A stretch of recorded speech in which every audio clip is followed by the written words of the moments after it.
যখন তিনি তার গাড়ি নিয়ে ইয়াহিয়ার সাথে আলোচনা করতে যান, তার গাড়ির পতাকায় স্বাধীন বাংলাদেশের পতাকা যখন ছাত্র নেতারা লাগিয়ে দিতে চায়, তিনি জিপ কেটে বলেছিলেন না না না।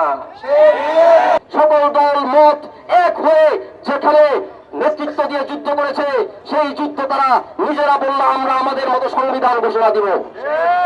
আমাদের যেসব পূর্বপুরুষদের রক্ত অবদানের কথা আমাদের বুঝিয়ে দেওয়া হয়েছে, আমরা তাদেরকে সামনে নিয়ে আসবো। যখন সারা বাংলাদেশের শ্রমিক, কৃষক, ছাত্র জনতা মুক্তি সংগ্রামের মাধ্যমে স্বাধীন দেশ তৈরির প্রস্তুতি নিচ্ছে, তখন একটি রাজনৈতিক দলের নেতা বারবার আলোচনায় যাচ্ছেন, আলোচনা করছেন, সমঝোতার চেষ্টা করছেন। যখন তিনি তার গাড়ি নিয়ে ইয়াহিয়ার সাথে আলোচনা করতে যান, তার গাড়ির পতাকায় স্বাধীন বাংলাদেশের পতাকা যখন ছাত্র নেতারা লাগিয়ে দিতে চায়, তিনি জিপ কেটে বলেছিলেন না না না।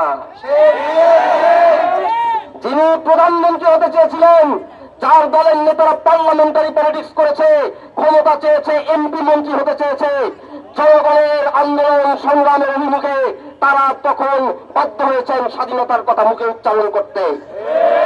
আমরা দেখেছি যখন মুক্তি সংগ্রাম শুরু হয়, সারা দেশের ক্যান্টনমেন্ট গুলো থেকে বীর বাঙালি এবং পুরো বাংলাদেশের জনগোষ্ঠীর সামরিক অফিসাররা, সৈনিকেরা ক্যান্টনমেন্টের অরগল ভেঙে বিদ্রোহ করে বের হয়ে এসেছেন।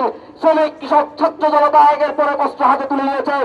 তখন এই গোষ্ঠীটির লেজ গুটিয়ে একটি বিশেষ দেশে পালিয়ে গিয়েছিল। তারা কেউ তাদের মধ্যে কেউ নেতৃত্ব দেওয়ার জন্য এখানে ছিল না। সেখানে থেকে তারা নিজেদেরকে মুক্তিযুদ্ধের নেতৃত্ব দাবি করেছে। বাংলাদেশের মানুষ বিশ্বাস করতে ভালোবাসে, বাংলাদেশের মানুষ তাদের বিশ্বাস করেছিল। তারা দেশে ফিরে এসেছে।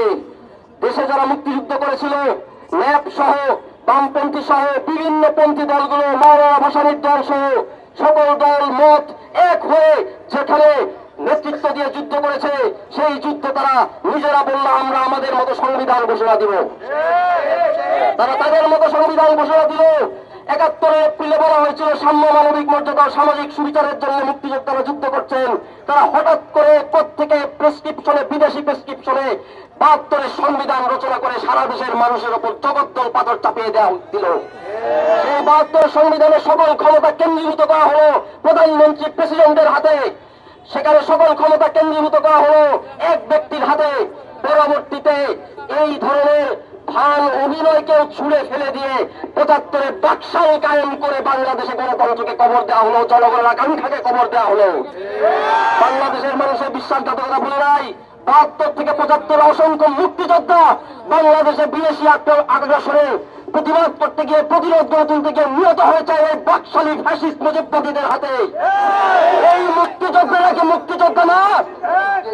আমরা জানি সারা দেশে, সারা বিশ্বে বারবার বিভিন্ন জাতি তাদের মুক্তি সংগ্রাম করেছে। ভিয়েতনামে তারা ফ্রান্সের সাথে যুদ্ধ করেছে, পরে আমেরিকার সাথে যুদ্ধ করেছে। একটি জাতির মুক্তি সংগ্রাম শুধুমাত্র একটি যুদ্ধে সমাপ্ত হয় এরকম কোনো কথা নাই।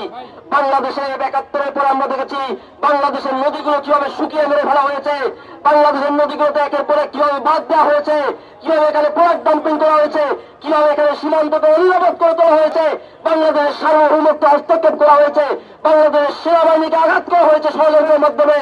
বারবার এগুলো করা হয়েছে। আমাদের স্বাধীনতা ও সার্বভৌমত্বের প্রশ্নে আমরা ৭১ একটি মানচিত্র পেয়েছি লক্ষ লক্ষ শহীদ ভাই বোনদের আত্মত্যাগের মাধ্যমে। কিন্তু আমাদের স্বাধীনতা সার্বভৌমত্ব পূর্ণাঙ্গভাবে অর্জিত হয় নাই। আমাদের লড়াই চলমান। এই চলমান লড়াইয়ের জন্য ৭২ থেকে ৭৫ অনেক মুক্তিযোদ্ধা নিজেদের জীবন বিলিয়ে দিয়েছেন। আমরা ২৪-এর গণঅভ্যুত্থানকারীরা সেই লড়াইয়ের উত্তরাধিকারী। আমরা সেই লড়াইয়ের উত্তরাধিকারী।